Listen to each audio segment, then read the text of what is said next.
Well, it looks like we got some more of that mulberry droop on two of these guys. This is quite disappointing because as you can see, there's 2 or 3 inches of growth there. But that's about that cutoff. We're putting these guys in the mulberry ICU. Well, that is 21 pots or containers of mulberries in the mulberry ICU that do not look good. And a couple of them are grafts.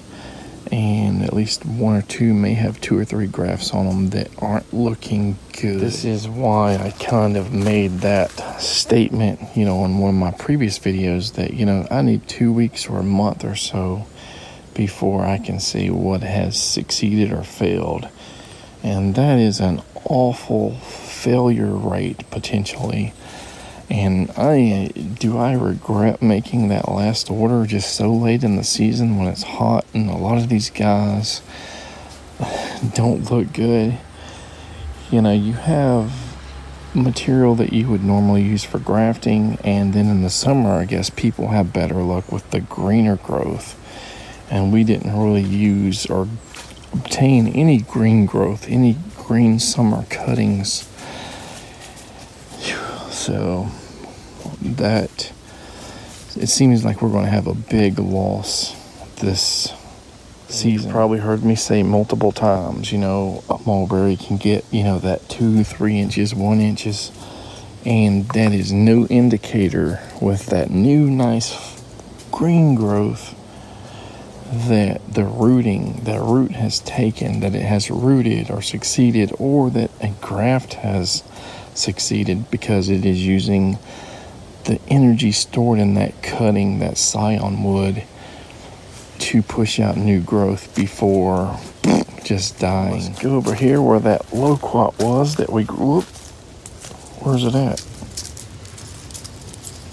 So that Christmas loquat that we grafted from this Christmas loquat tree here and put onto the rootstock is now at its new home. Hopefully they'll find a place to plant it soon. And I gave them instructions, if it gets too much growth, from the graft or whatever, you may have to stake it up to make sure the weight and wind and storms and all don't just push it over and break, And I said, well, maybe in a couple years that scion wood, that graft, will sort of match the rootstock size, because the rootstock trunk was way bigger than, these little pieces here. Bigger probably than that guy there. And I also said, if you get any buds forming on the rootstock, knock them off, flick them off. Don't let them grow, and just make sure that side piece, that side veneer graft, is not cut. Just let it grow. You may be able to top it soon, so it'll, maybe bush out better. But I said, you probably don't even have to do that. Just let it grow for a while and see what happens. It's been several hours since we filmed. It's still the same day. We had a pouring rain, went to town, did dinner, all that good stuff. And now we're back for probably a short amount of time. But I want to show you guys something. Do you remember me telling you, even though we didn't do it on video, that I was planting certain things in pots of like figs and mulberries and in the ground and stuff like that? Well, I am already seeing something sprout in a lot of these pots, and I'm pretty sure it is, well, look at there. So I said I planted 3 to 6 or so seeds in each one, and there's 3 seedlings, and I believe these are those marigolds. There's another one. There's like 3 or so seedlings coming out of this mulberry Rondo Bordeaux fig, and there's 4 there at least. Here's another fig. There's at least 2 there. Wow, I just noticed this oak tree, or part of an oak tree, fell on my freaking blackbird mulberry, and the mulberry was going straight to the ground. I said, did it break this guy? This freaking grafted tree that has been doing so well. It's like 4 foot plus of growth between that grafted scion piece and the top of it. I think it might be okay. cross fingers. Well, I'm just looking around the property to see if I see any other damage. So when we were driving home, I noticed debris all over the roads. I said, there must be a major windstorm or some kind of tornado touchdown around here or something.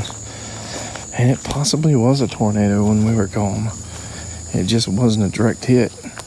Looks like we got a pretty nice size, about a 15 or 20 foot limb there that come down from these sweet gums.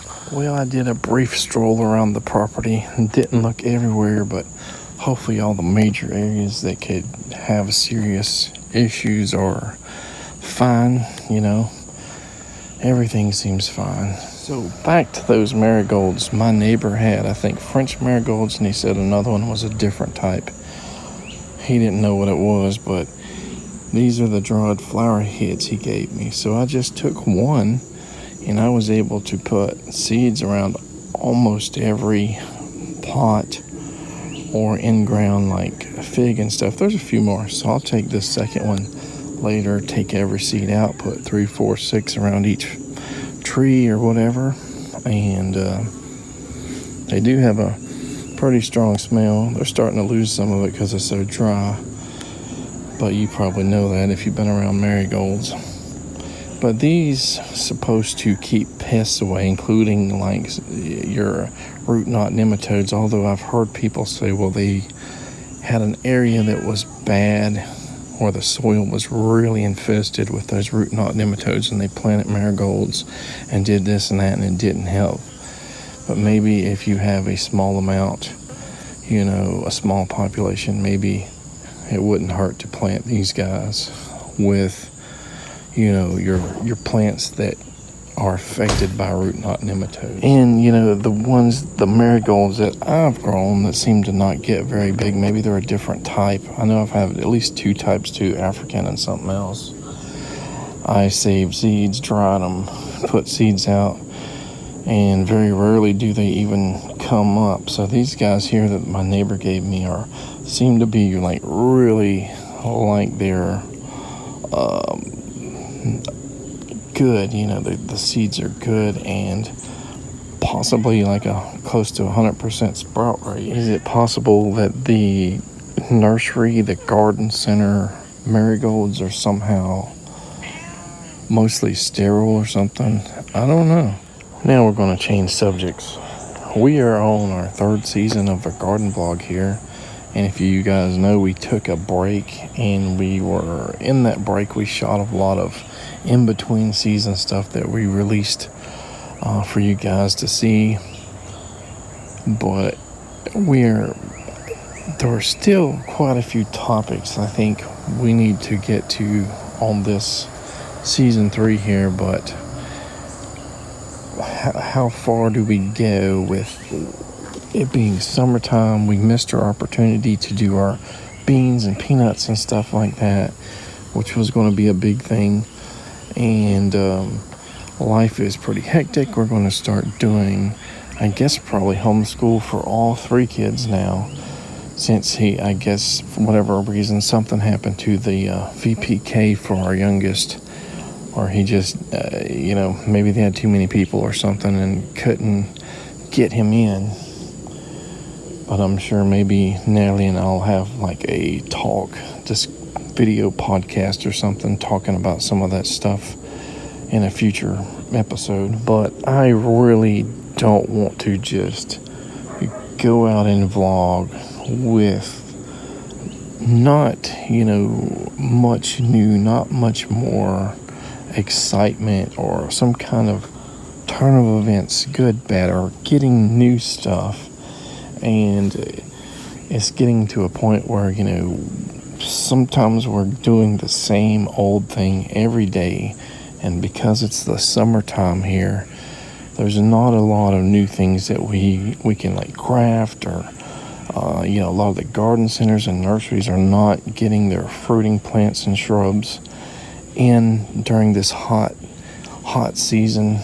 So what do we need to do, before we finish out the season? And I'm sure there'll be surprises, just like that pear tree in the last video cracking in the wind, just like that mulberry tree that I just grafted being smashed by a big old giant oak limb, even though I hope it's going to be okay. I think we need to get at least one more pear tree in the ground, whether we work up a raised bed or put it somewhere else. And I've been searching, and I think I found a spot that we can put one in. But we'll probably show you guys that in a different episode. You know, I never thought about using this little area as kind of like a diamond or triangle shape, I should say, area where the sun definitely gets full sun, at least for part of the day. And it's near kind of a driveway, but we can just push it out just a little bit further away and still be in that kind of sunny triangle area.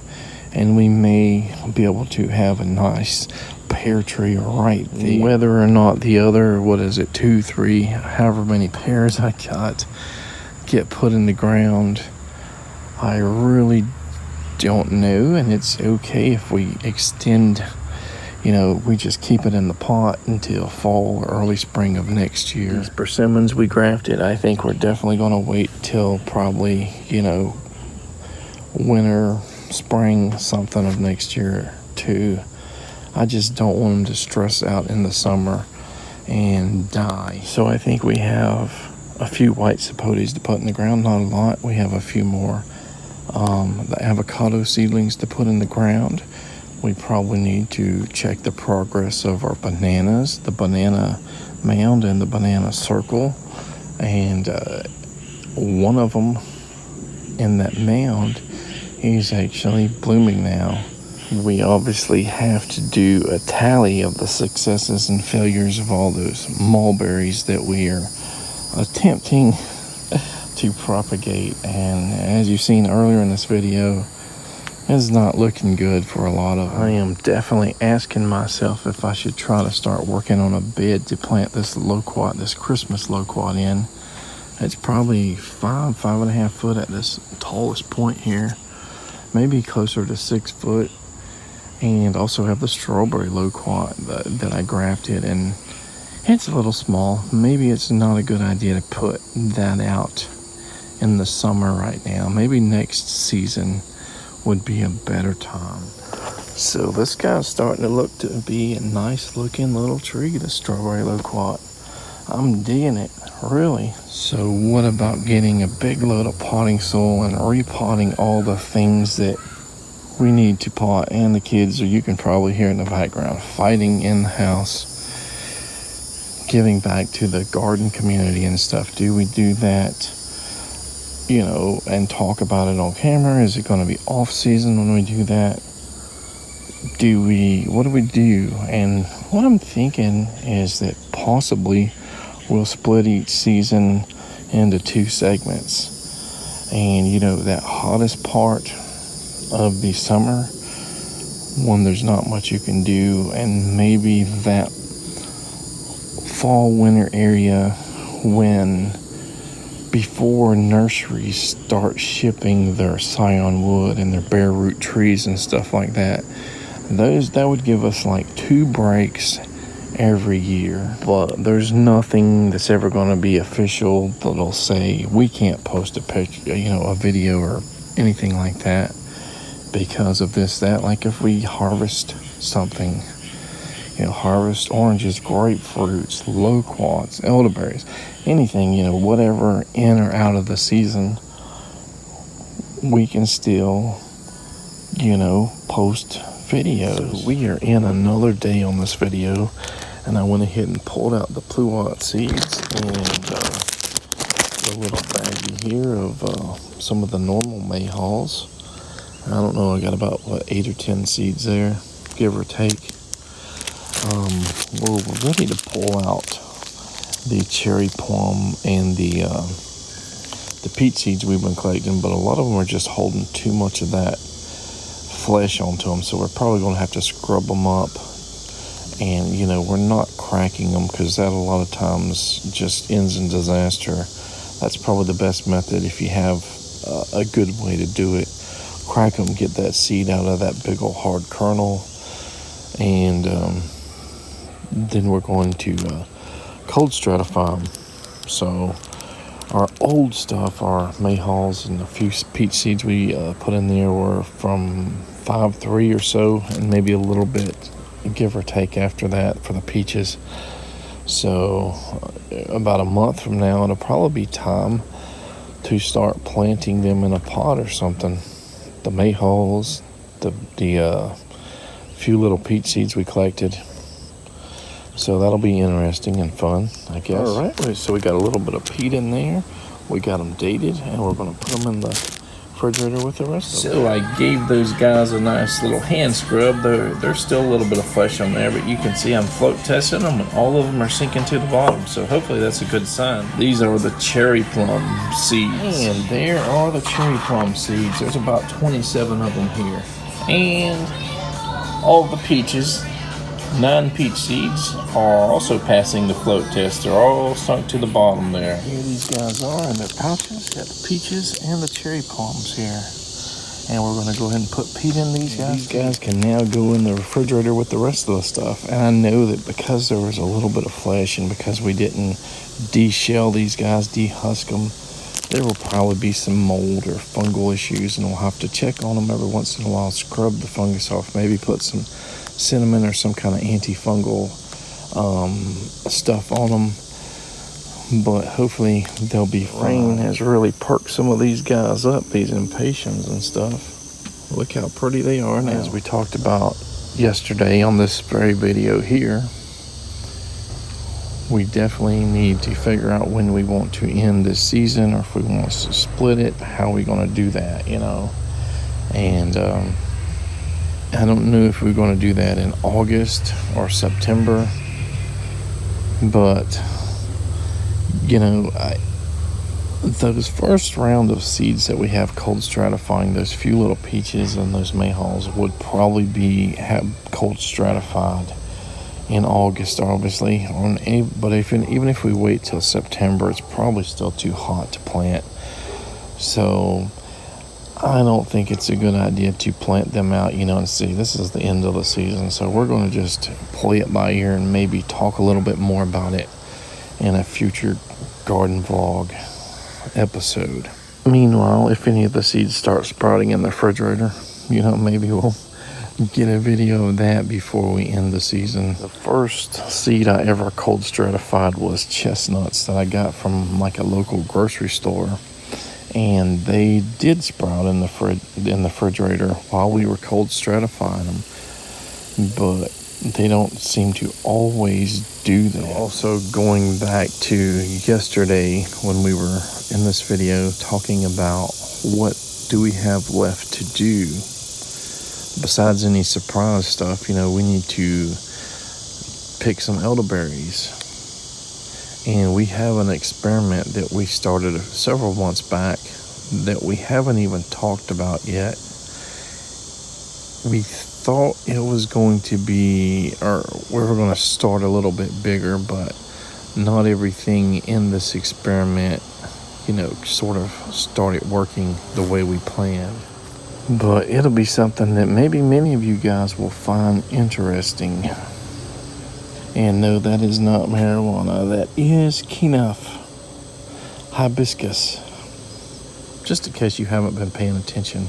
So there are 2 types of trees that are closely related, but maybe not super closely related. And then there are 2 types of trees that are super close related that have a similar name. I don't know if you'll be able to guess this, but there's some stuff in Europe and maybe a few other continents where maybe some things got lost in translation, where these similar or super closely related ones are obviously grafted onto another type that is super closely related again. I keep saying that. And then there's obviously also some potential possibility where these closely related but not super closely related trees are grafted to each other so that they can handle a different pH soil. You know, because their root system is something that natively or you know, just is happy on the soil pH that it grows on. Only certain types of species of this particular plant or rootstock has been used, and there are reports of grafts that take but don't last more than a couple years or so. But again, there's stuff lost in translation where maybe there's information out there that they do this. I don't know about how common it is, but it is a thing, or it was a thing. How much of that is this super closely related set of trees versus a little bit closely related trees? But after I found out about this, I said, I'm going to go do, you know, such and such many grafts. And my reasoning is because if you can change the rootstock for pH, can you also change it to allow a rootstock that is used to wetlands soil? This could be anything, right? Because there are rootstocks like cherry plum rootstocks that are better equipped for wetter soil.